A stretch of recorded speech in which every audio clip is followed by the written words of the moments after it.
back, and today I'll be showing you what I've done since the last update video on my Revell model Titanic.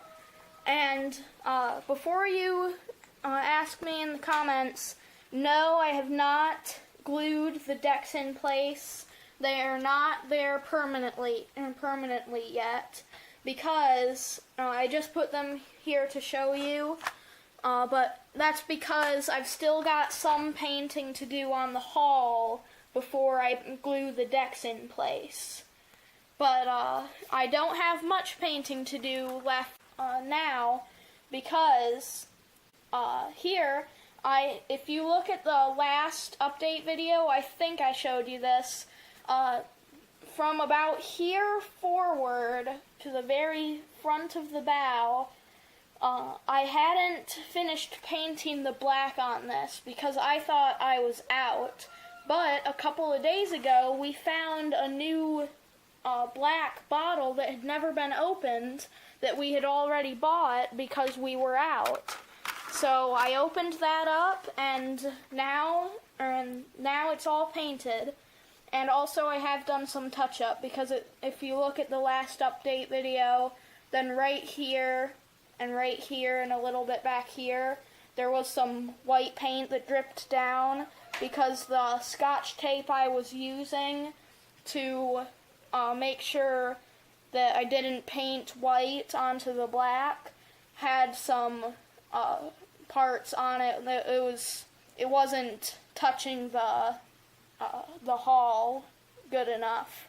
So then the bubbly air areas in the tape and underneath it, because I didn't put it on good enough, let white paint onto the black.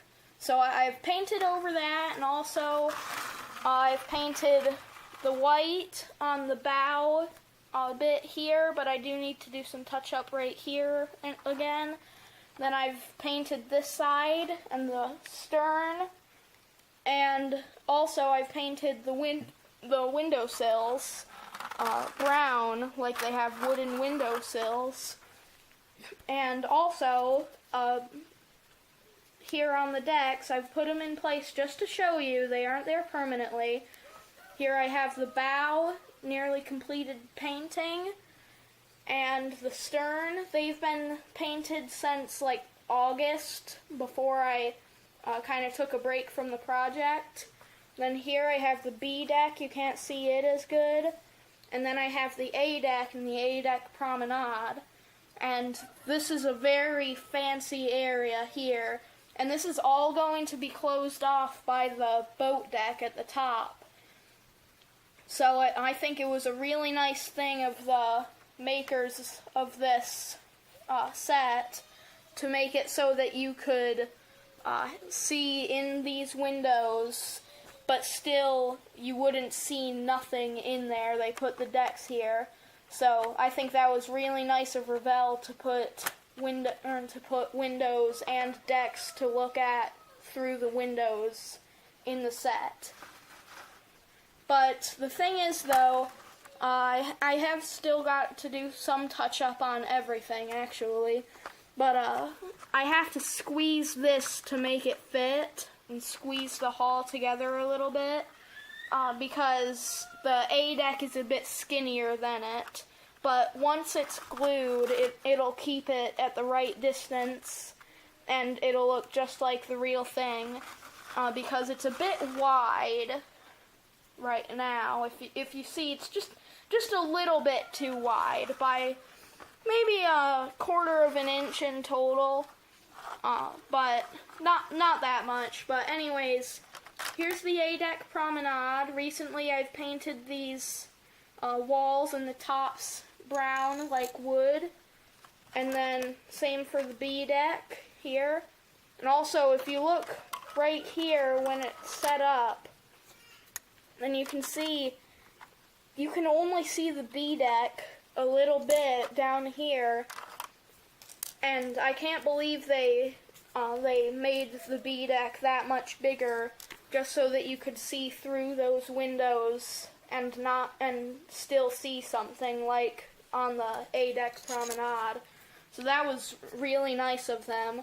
And also the stern and the bow have been painted for quite a while, but really nothing has changed on them. I did a little bit of touch-up on like the black chains here and everything, but really nothing is even close to finished on this except for the painting of the hull itself. But I think it's coming along really nicely. But once I'm done with this project, you might be thinking, what am I going to do for a model project next? Well, I might actually start this about halfway through the Titanic project. I'm going to make this AMT and Erdl Fruhoff Texaco trailer, tanker trailer build. And this goes with some AMT and Erdl trucks that my dad got a long time ago, and he got these with them. And we have 2 of these and 2 trucks, and they never even got built. One of them was still in its plastic wrapping and never even opened. That was this one. But since then, some parts have gotten swapped a little bit, and the boxes are mixed up, but I'll find all the parts from them, because a lot of them are in the more beat-up box that was opened up later. But I have done some work on painting parts of the chassis and the main frame, and one of the reasons I'm doing this before the trucks is, 1, it's easier to build, and 2, I know a lot about fuel trailers and oil trailers because my dad is a fuel delivery man, and I am very familiar with the tank trailers because of that, and because he usually fixes the trailers here at our farm. So I know a lot about fuel trailers, so I can make this and build this easier than the trucks, because the trucks are a lot more complicated. A lot of it is on the inside, but still easily seen. But on this, probably the hardest part will be putting the 2 halves of the tank together, and maybe the wheels on the back, but I don't know. But I think this will be a lot of fun to build. But anyways, that'll be the end of this video. I hope you liked it, and if you did, leave a like and maybe subscribe for updates if you want to see more of my videos. And I post every 6 days, or at least I always try to, and usually I do. But that'll be the end of this video, and I hope you liked it. So I'll see you in the next video.